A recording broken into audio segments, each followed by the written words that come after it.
know that this government defends things like their own 8% MLA pay hikes by saying that we need to attract quality candidates.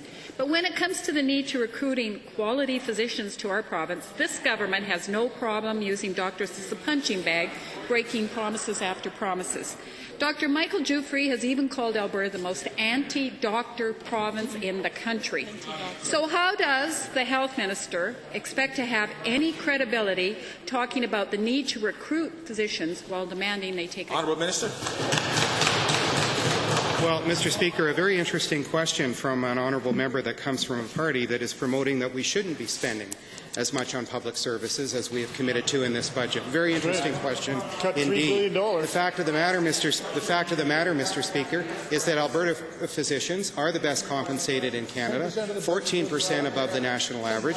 Mr. Speaker, we have a budget of $3.4 billion to compensate just under 8,000 physicians. And, Mr. Speaker, with the cooperation of the Alberta Medical Association, we believe there are better ways to invest that money more efficiently. Mr. Speaker, given that this government has broken its promise to call an inquiry into physician intimidation in our province, and given that this government's broken its promise with physicians to have an agreement in principle after the election, how will this government assure Albertans that this prolonged dispute won't drive physicians out of the province? Honourable Minister. Just to finish my response to the earlier question, Mr. Speaker, there's just slightly $500 million in increased funding for health care this year.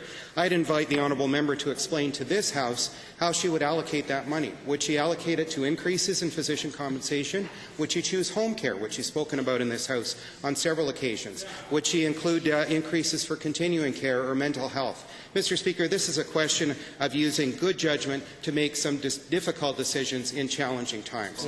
Mr. Speaker, when our starting point is 14% above the national... Thank you, Honourable Minister. Honourable Member, final supplemental.